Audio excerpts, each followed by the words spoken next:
الحمد لله نحمده ونستعينه ونستغفره ونؤمن به ونتوكل عليه ونعوذ بالله من شرور أنفسنا ومن سيئات أعمالنا من يهده الله فلا مضل له ومن يضلله فلا هادي له ونشهد أن لا إله إلا الله وحده لا شريك له ونشهد أن محمدًا عبده ورسوله أما بعد فأعوذ بالله من الشيطان الرجيم بسم الله الرحمن الرحيم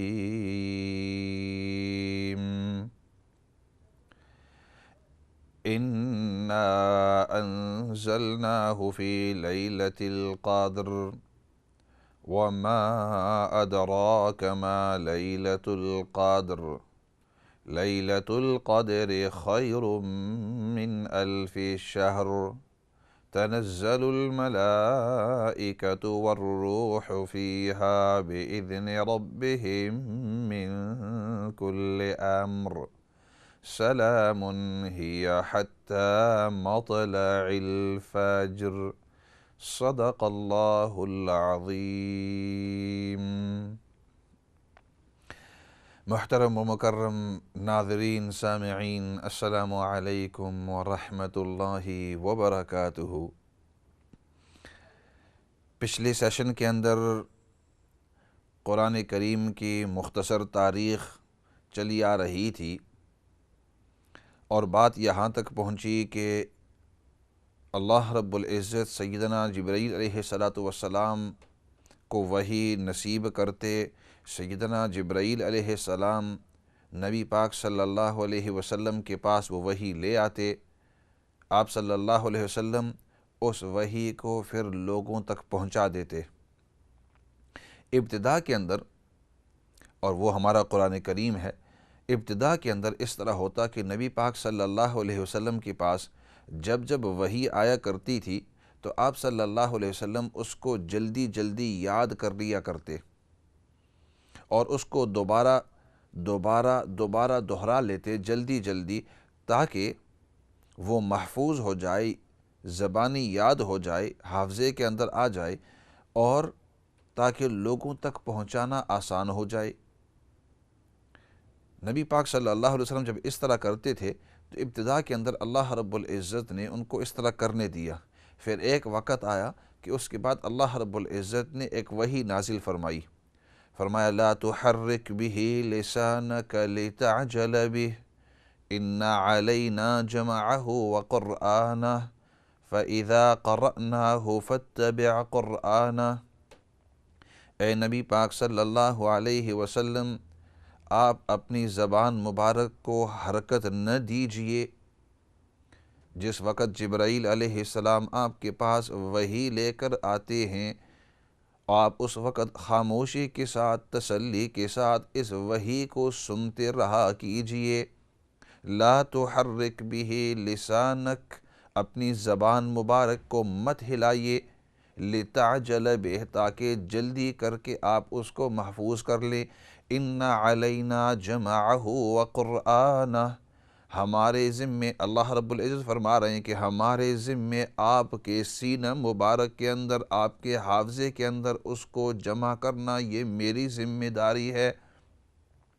ان علینا جمعہ وقرآنہ فاذا قرأناہ فاتبع قرآنہ، لہٰذا اس کے بعد جب آپ لوگوں کے سامنے اس قرآن کریم کی تلاوت کریں تو اس وقت اس قرآن کریم کی اتباع کریں، آپ بھی اس پر عمل کریں، لوگوں کو بھی کہیں کہ اس قرآن کریم کی اتباع کریں، اس کی پیروی کریں، اس کے احکامات کے اوپر عمل کرتے رہیں۔ ان علینا جمعہ وقرآنہ فاذا قرأناہ فاتبع قرآنہ، اور پھر یہاں یہ بات بھی بتلائی کہ اس کو جمع کرنا آپ کے سینے کے اندر وہ بھی میرا کام، اور لوگوں کے سامنے اس کی تلاوت کروانا یہ بھی میرا کام۔ لوگوں کے سامنے کس انداز کے اندر تلاوت کیا جائے قرآن کریم کی کس انداز کے اندر تلاوت کی جائے، اللہ رب العزت فرماتی ہیں یہ بھی میرے ذمے ہے، اور میں آپ کے منہ مبارک سے جس طرح چاہوں گا اس طرح بلواؤں گا۔ اس کے بعد نبی کریم صلی اللہ علیہ وسلم جلدی جلدی نہیں کرتے تھے۔ جس وقت سیدنا جبرائیل علیہ السلام قرآن کریم کی وحی لے کر آتے تھے آسمانوں سے، تو اس وقت آپ صلی اللہ علیہ وسلم بڑے ہی آرام کے ساتھ، تسلی کے ساتھ آپ تشریف فرماتے، بیٹھے رہتے، کھڑے ہوتے، جس موقع کے اوپر ہوتے، اور جو وحی تھی اس کو تسلی کے ساتھ سنتے۔ اور آپ فرماتے ہیں کہ جب وحی ختم ہو جاتی تو وہ پورے کے پورے قرآن کریم کے الفاظ اللہ رب العزت نبی پاک صلی اللہ علیہ وسلم کی سینے مبارک کے اندر اس کو محفوظ فرما لیتے۔ اب اگلی بات یہ ہے کہ وحی نبی پاک صلی اللہ علیہ وسلم کے پاس کس انداز میں آتی۔ عام طور پر آپ یہ سنا کرتے ہیں اور لوگوں کے ذہن کے اندر ہوتا ہے کہ یہ جو قرآن کریم ہے، قرآن کریم یہ وحی کے طور پر سیدنا جبرائیل علیہ السلام پورا کا پورا وحی کے طور پر لے آئے ہیں، اور ایک ہی طریقہ ہوگا کہ سیدنا جبرائیل علیہ السلام آئے ہیں۔ حالانکہ اس طرح نہیں ہے، بلکہ جبرائیل علیہ السلام بھی آئے ہیں، اور بعض اوقات اس طرح ہوا ہے کہ اللہ رب العزت نے اور طریقے بھی اختیار کیے جبرائیل کو استعمال کرتے ہوئے، اور وہ طریقے ہم آگے بتلا رہے ہیں۔ چنانچہ عام دستور یہ ہوتا کہ سیدنا جبرائیل علیہ السلام نبی پاک صلی اللہ علیہ وسلم کے سامنے ایک فرشتے کی صورت کے اندر تشریف لاتے، جیسے کہ غار حرا کے اندر ہوا کہ سیدنا جبرائیل علیہ السلام تشریف لاتے، اور یہ عام حالت ہوتی۔ بخاری کی حدیث میں ہے، بخاری شریف کے حدیث کے اندر فرمایا احیانا یأتینی مثل صلصلۃ الجرس۔ بعض اوقات یہ ہوتا کہ جب سیدنا جبرائیل علیہ السلام وحی لے کر آتے تھے تو ان کے آنے سے تھوڑی دیر پہلے مجھے تھوڑی سی آواز، جیسے گھنٹی کی آواز، بیل گھنٹی کی آواز ہوتی ہے، اس جیسی آواز تھوڑی تھوڑی سنائی دینا شروع ہو جاتی۔ جو ہی وہ مجھے آواز سنائی دیتی تو فوراً مجھے اندازہ ہو جاتا کہ اب جبرائیل علیہ السلام ہو سکتا ہے کہ وحی لے کر آئے ہیں۔ وَهُوَ أَشَدُّ عَلَيَّ، اور یہ جو کیفیت ہوتی ہے یہ سب سے سخت میرے اوپر ہوتی۔ سیدنا جبرائیل علیہ السلام میرے پاس آتے، آپ صلی اللہ علیہ وسلم فرما رہے ہیں حدیث پاک کے اندر، آپ صلی اللہ علیہ وسلم وہاں پھر تشریف فرما ہوتے، اور اس وقت آپ کے اوپر ایک خاص کیفیت طاری ہو جاتی۔ آپ صلی اللہ علیہ وسلم بعض اوقات اگر کسی اونٹنی پر بیٹھے ہوئے ہیں تو بوجھ کی وجہ سے، وحی کے زور کی وجہ سے وہ اونٹنی جو ہے وہ بیٹھ جاتی۔ بعض اوقات اگر آپ صلی اللہ علیہ وسلم اس طرح بیٹھے ہوئے تشریف فرما ہیں تو وحی کے زور کی وجہ سے، وحی کی روحانیت اور زور کی وجہ سے آپ صلی اللہ علیہ وسلم کی گردن مبارک جو ہے وہ اس طرح نیچے جھک جاتی۔ اور صحابہ فرماتے ہیں کہ بعض اوقات سخت سردی کا دن ہوتا، لیکن ہم دیکھتے کہ نبی پاک صلی اللہ علیہ وسلم کے اوپر پسینے کے جو قطرے ہیں وہ اس طرح نیچے گر رہے ہیں، اور ہم دیکھتے کہ آپ صلی اللہ علیہ وسلم کی آنکھیں مبارک جو ہیں وہ اس طرح بند ہو رہی ہیں، اور آپ کی حالت سے پتہ چل جاتا کہ اب وحی آپ کے اوپر نازل ہو رہی ہے۔ تو اس وقت صحابہ فرماتے ہم تمام کے تمام خاموش ہو جاتے اور انتظار کرتے جب تک کہ آپ صلی اللہ علیہ وسلم سے وحی ختم نہیں ہو جاتی۔ تو ایک تو یہ طریقہ ہے، اور اکثر طور پر یہ طریقہ ہوتا کہ سیدنا جبرائیل علیہ السلام نبی پاک صلی اللہ علیہ وسلم کے سامنے، آپ صلی اللہ علیہ وسلم کے سامنے ایک فرشتے کی شکل کے اندر آتے۔ دوسری صورت یہ ہے کہ سیدنا جبرائیل علیہ السلام فرشتے کی شکل کے اندر نہیں بلکہ ایک انسانی شکل کے اندر آتے۔ اب اس کی بھی دو کیفیتیں ہیں۔ بعض اوقات ایسے انسان کی شکل میں آتے کہ جس کو آپ صلی اللہ علیہ وسلم خود بھی جانتے، اور صحابہ اکرام رضوان اللہ مجمعین جو بیٹھے ہیں وہ بھی جانتے، اور وہ تھے دحیہ کلبی رضی اللہ تعالیٰ عنہ۔ ایک صحابی ہیں جن کو اللہ رب العزت نے بہت ہی بہترین خوبصورتی دی ہوئی تھی، بہت ہی اللہ رب العزت نے ان کو خوبصورتی بھی، جسامت بھی، ہر لحاظ سے بہترین تھے۔ تو سیدنا جبرائیل علیہ الصلاۃ والسلام آپ صلی اللہ علیہ وسلم کے پاس آتے وحی دینے کے لیے، وحی پہنچانے کے لیے، تو حضرت دحیہ کلبی رضی اللہ تعالیٰ عنہ کی شکل میں آتے۔ جب حضرت دحیہ کلبی وہ وہاں سے چلے جاتے تو صحابہ کرام سے فرماتے کہ آپ ان کو جانتے ہیں؟ فرماتے یہ تو دحیہ کلبی تھے۔ فرمایا یہ دحیہ کلبی نہیں تھے، بلکہ یہ تو جبرائیل تھے، دحیہ کلبی رضی اللہ تعالیٰ عنہ کی شکل کے اندر آئے ہیں۔ دحیہ کلبی تو اپنے گھر کے اندر ہے، یہ وہ ہیں۔ تو بعض اوقات اس طرح ہوتا، بعض اوقات کہ ایک انسان کی شکل کے اندر آتے، اللہ کی اجازت سے فرشتے جو ہیں وہ مختلف شکلوں کے اندر، مختلف صورتوں کے اندر ان کی تبدیلی ہو سکتی ہے اللہ کی اجازت سے، اللہ کے حکم سے۔ تو بعض اوقات ایک انسان کی شکل کے اندر آتے، لیکن اس انسان کو صحابہ نہیں جانتے، ایک عام آدمی ہوتا۔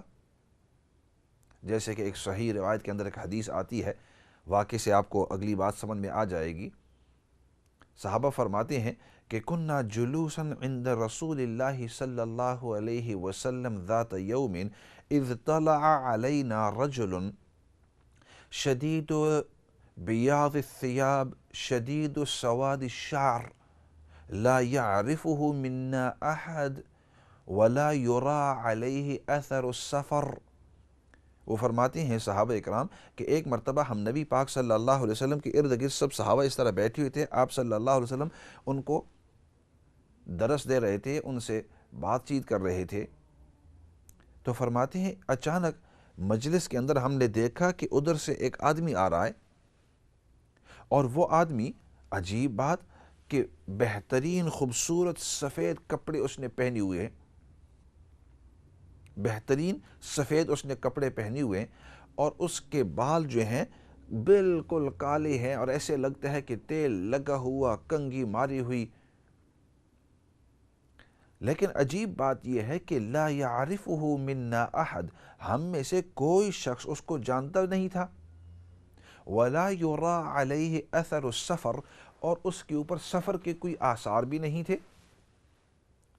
اب صحابی یہ کیوں فرما رہے ہیں؟ اس بات کو سمجھ لیتے ہیں، پھر آگے بات چلاتے ہیں۔ صحابہ فرما رہے ہیں کہ لا يعرفه منا احد، ہم میں سے جتنے بھی ہم صحابہ ادھر بیٹھے تھے، ہم میں سے کوئی ایک اس کو جانتا نہیں تھا۔ اور یہ یاد رہے کہ مکہ ان دنوں کے اندر ایک چھوٹا سا دیہات تھا،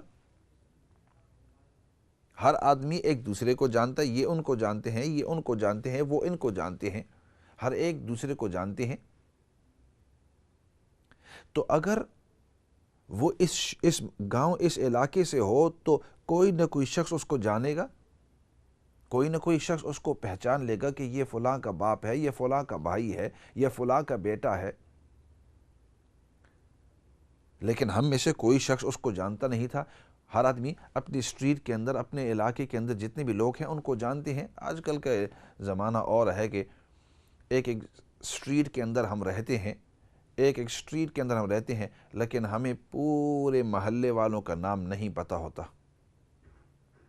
کہ آپ سے 4-5 گھر اس طرف ان کے جو والد ہیں ان کا کیا نام ہے، ان کی جو ماں ہے ان کا کیا نام ہے، بیوی کا کیا نام ہے، بھائی کا کیا نام ہے، بچوں کا کیا نام ہے، بھانجے بھتیجوں کا نام ہے، کوئی پتہ نہیں ہے۔ بلکہ بعض اوقات انسان ایک محلے کے اندر، ایک اسٹریٹ کے اندر 2 سال 3 سال گزر جاتے ہیں اور محلے والوں کے ساتھ ان کی ملاقات ہی نہیں ہوئی ہے، ان کے ساتھ بات چیت ہی نہیں ہوئی ہے۔ ایسی فاسٹ زندگی ہے آج کل، اتنی تیز زندگی ہے۔ اور بعض اوقات ایسے بھی دیکھا ہے کہ ایک ہی اسٹریٹ کے اندر ایک شخص فوت ہو گیا ہے، اور میں نے اس کو پوچھا ہے کہ بھائی آپ کے علاقے کے اندر، آپ کی اسٹریٹ کے اندر سنا ہے کوئی فوتگی ہوئی ہے، آپ کو کوئی پتہ ہے؟ نہیں جی مجھے کوئی پتہ نہیں ہے۔ میں نے کہا کہ پتہ چلا ہے کہ 3-4 دن پہلے ہوئی ہے، ان کی فاتحہ خوانی بھی ختم ہو گئی ہے۔ انہوں نے کہا اس علاقے کے اندر تو نہیں۔ بعد میں جب پتہ کیا تو اسی علاقے کے اندر اس سے چند دروازے چھوڑ کر، 6-7 دروازے چھوڑ کر فوتگی ہوئی تھی۔ ان بیچاروں کو پتہ ہی نہیں ہے۔ کیوں؟ اس لیے کہ اس کی روٹین اپنی ہے، ان کی اپنی ہے، ایک دوسرے کے ساتھ ملاقات ہی نہیں ہوتی۔ آپ کے علاقے کے اندر، آپ کے محلے کے اندر کتنے ایسے ہوں گے کہ وہ بیمار ہو گئے، ہسپتال کے اندر ہیں، ہسپتال کے اندر ہفتہ گزار کر واپس آ جاتے ہیں، اور تب آپ کو پتہ چلتا ہے کہ فلاں جو ہے وہ ہسپتال کے اندر گیا تھا، آپ کو پتہ ہی نہیں ہے۔ تو آج کل ہر آدمی نے اپنی زندگی اتنی مشغول کر دی ہے، انسان نے اپنی زندگی اتنی مشغول کر دی ہے کہ اپنے گھرانے کے علاوہ دوسرے کے بارے میں اس کو کوئی فکر ہی نہیں، پتہ ہی نہیں اور انٹرسٹ ہی نہیں۔ حالانکہ دین ہمیں یہ نہیں سکھاتا ہے۔ جار الجنب اور جار قریب، جار بعید، جو نزدیکی پڑوسی ہے اور جو دور کا پڑوسی ہے۔ نزدیکی پڑوسی اس طرف کے چند گھر، اس طرف کے چند گھر، اور دور کا پڑوسی مطلب 40 گھر اس طرف، 40 گھر اس طرف، یہ سب کے سب آپ کے پڑوسی ہیں۔ اب آپ دیکھو کہ ان پڑوسیوں کے بارے میں آپ کو کیا پتہ ہے۔ ایسے کرتے ہیں، ایک اچانک کوئی اس طرح ہے تو بریک کی طرف جاتے ہیں، اور بریک کے بعد واپس آ کر انشاءاللہ اس مسئلے کو، اس حدیث کو مکمل کرتے ہیں۔ فی الحال بریک کی طرف جاتے ہیں۔